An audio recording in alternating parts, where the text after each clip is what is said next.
महाभारत की कथा में कई ऐसे प्रसंग हैं जो आज भी हमारे दिलों में सवाल बनकर चुभते हैं। कुरुज़भा का वो काला दिन, जब एक स्त्री के सम्मान को तार तार किया जा रहा था और बड़े बड़े महारथी सिर झुकाए बैठे थे, लेकिन उस सभा में एक योद्धा ऐसा भी था जिसके शब्द द्रौपदी के हृदय में बाण की तरह चुभ गए। वो था दानवीर, महावीर, अंगराज कर्ण। कर्ण ने द्रौपदी को कुलटा कहकर दुर्योधन को और भी उकसाया था। तो फिर ऐसा क्या हुआ कि चीरहरण के उस अपमान के बाद रात के अंधेरे में अग्नि से जन्मी द्रौपदी स्वयं चलकर कर्ण के शिविर में गई? आखिर वो अपने सबसे बड़े अपमान करने वालों में से एक से क्या चाहती थी? दोस्तों, आज हम महाभारत की उस अनकही कहानी को जानेंगे जो आपको सोचने पर मजबूर कर देगी।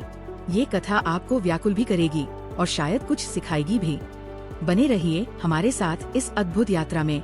ये कथा महाभारत के मुख्य ग्रंथ में सीधे तौर पर नहीं मिलती, लेकिन लोक कथाओं और कई विश्लेषणों में इसका जिक्र आता है। ये प्रसंग कर्ण और द्रौपदी के जटिल रिश्ते की एक गहरी परत को खोलता है।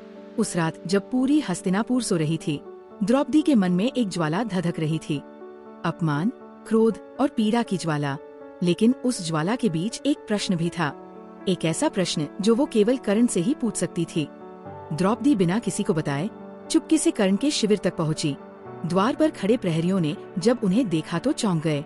पांडवों की पत्नी आधी रात में अंगराज कर्ण के शिविर में। कर्ण उस समय अपने शिविर में बेचैन होकर टहल रहे थे। उन्हें नींद नहीं आ रही थी। सभा में जो हुआ वो मंजर उनकी आंखों के सामने से हट नहीं रहा था। तभी प्रहरी ने आकर सूचना दी, अंगराज, आपसे महारानी द्रौपदी मिलने आई है। कर्ण सन्न रह गए। द्रौपदी यहाँ? क्यों? उन्होंने द्रौपदी को अंदर आने की आज्ञा दी। द्रौपदी ने शिविर में प्रवेश किया। उनकी आंखों में ना भय था, ना संकोच, बस एक असीम पीड़ा और एक कठोर प्रश्न था। कर्ण ने सिर झुकाकर पूछा, आप यहाँ आधी रात में? पांडव कुशल तो हैं? द्रौपदी की आवाज शांत लेकिन दृढ़ थी। उन्होंने कहा, मैं यहाँ पांचाली बनकर नहीं, बल्कि एक स्त्री बनकर आई हूँ जो कुरुज़भा में हुए अपने अपमान का उत्तर चाहती है। हे अंगराज, मैं जानती हूँ कि आप सूत पुत्र होने का दंश झेलते रहे हैं। मैंने स्वयंवर में आपको अपमानित किया, जिसका मुझे आज भी खेद है। लेकिन उस एक अपमान का प्रतिशोध लेने के लिए आपने आज भरी सभा में एक स्त्री के वस्त्र हरण का समर्थन किया। क्या यही आपका धर्म है? कर्ण निरुत्तर हो गए। द्रौपदी के शब्दों ने उनके कवच को भेद दिया था। द्रौपदी ने आगे कहा, आप दानवीर कहलाते हैं, आप महावीर हैं। फिर आपने ये अधर्म क्यों होने दिया? आप तो धर्म का मर्म जानते हैं। क्या अपने मित्र दुर्योधन के प्रति आपकी निष्ठा एक स्त्री के सम्मान से भी बढ़कर हो गई? दोस्तों, ये संवाद रोंगटे खड़े कर देने वाला है। अगर ये कहानी आपके दिल को छू रही है तो कृपया इस वीडियो को एक लाइक जरूर दें और हमारे चैनल को सब्सक्राइब कर लें, ताकि हम आप तक ऐसी ही अनसुनी कहानियाँ पहुँचाते रहें। कर्ण ने बड़ी मुश्किल से अपनी आंखें उठाईं और कहा, पांचाली, मैं अपराधी हूँ। मैं अपने मित्र के ऋण और वचन से बंधा हुआ था। मेरे शब्द विष से भी कड़वे थे और मुझे इसका पश्चाताप है।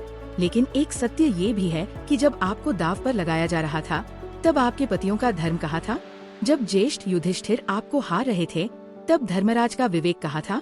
जब भीम और अर्जुन गदा और गांडीव होते हुए भी चुप थे, तब उनका पराक्रम कहाँ था? कर्ण ने आगे कहा, सभा में हर कोई अपराधी था पांचाली, मैं भी और आपके पति भी।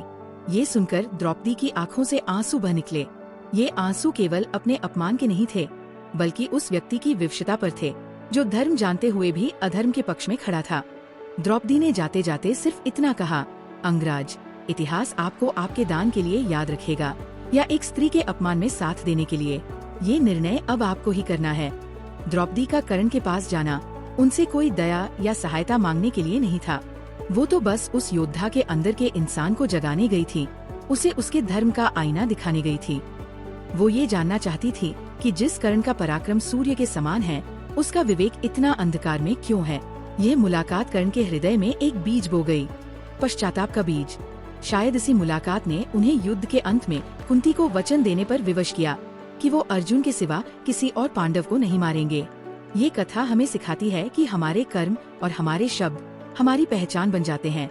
कर्ण की वीरता और दानवीरता पर उनका एक गलत निर्णय हमेशा भारी पड़ा। आपको क्या लगता है? क्या द्रौपदी का कर्ण के पास जाना सही था? अपनी राय हमें कमेंट्स में जरूर बताएं। देखने के लिए धन्यवाद। अगर आपको ये वीडियो पसंद आया हो तो इसे शेयर करना न भूलें और हमारे चैनल को सब्सक्राइब जरूर करें। मिलते हैं अगली कहानी में। जय श्री कृष्णा।